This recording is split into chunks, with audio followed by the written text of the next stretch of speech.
How are you feeling? I know today I'm feeling really excited because I think we're going to have a really great interview with Jay. And I'm feeling really grateful. Last night, me and my family, we were playing a game called We're Not Really Strangers. It's this card game where there are questions and everybody gets to ask these questions and then everyone has to answer it. And there are 3 rounds, and each round of this game, we get deeper and deeper questions that we get to ask.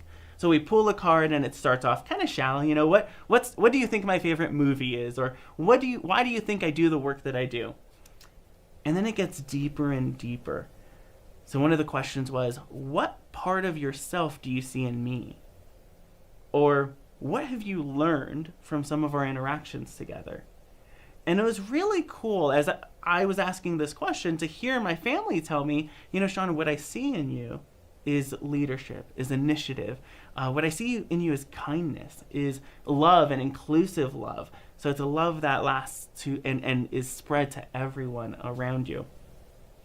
And I remember having this conversation at the end of the night with my wife about the answers that we were given and the answers we were receiving.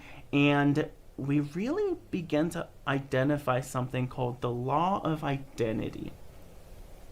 If you're taking notes, go ahead and write that down in the chat. Law of identity. The law of identity is essentially, let me break it down this way. Have you ever heard of the law of attraction?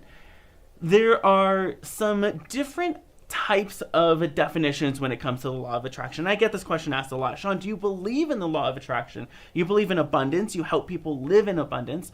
Do you leverage or use the law of attraction to create abundance? I want to kind of break down what this means, because this is essentially my answer when I get asked that. Sean, do you believe in the law of attraction? I always ask, well, what do you mean?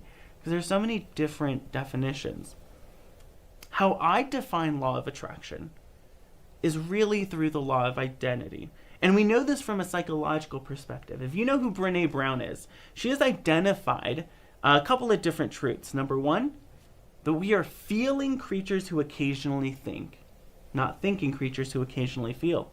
And our feelings oftentimes shape our identity, and our identity oftentimes shape our feelings. They're a collaborative part of who we are. Let me give you an example. If you believe you're a winner, that you're an achiever, that you're an extraordinary coach, well, what's going to happen is you will begin to enter spaces and look at the world through that lens.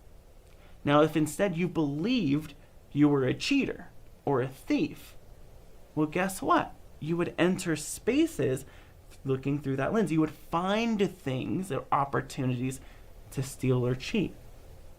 Or if you're the winner, you'd find opportunities to win, to achieve. And so the law of attraction and the law of identity, to me and to many of our clients, is a matter of shifting who you believe you are. Because when you shift who you believe you are, the opportunity in front of you begins to shift. The abundance that you have access to begins to shift.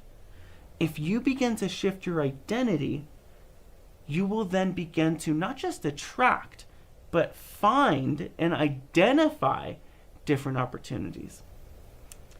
Me and my family, actually, at the end of today's episode, later today, we're going to be doing a 2023, an annual planning session. And most people, when they do their annual planning sessions, they create a lot of to-do lists.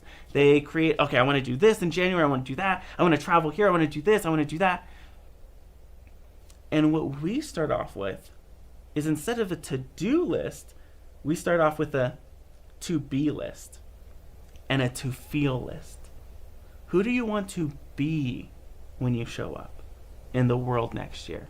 How do you want to feel when you show up in the world next year? Because the truth is, who you are will directly impact what you do. How you feel will directly impact what you do. So instead of starting with a to-do list, leverage the power of identity and ask yourself, who do I want to be next year? Because the behavior will follow the identity. Catch that. Put that in the chat. That was super key. Take notes. Your behavior will follow your identity. That's what the law of attraction is. The behaviors, the opportunities that you attract in your life are directly related to how you identify in your life.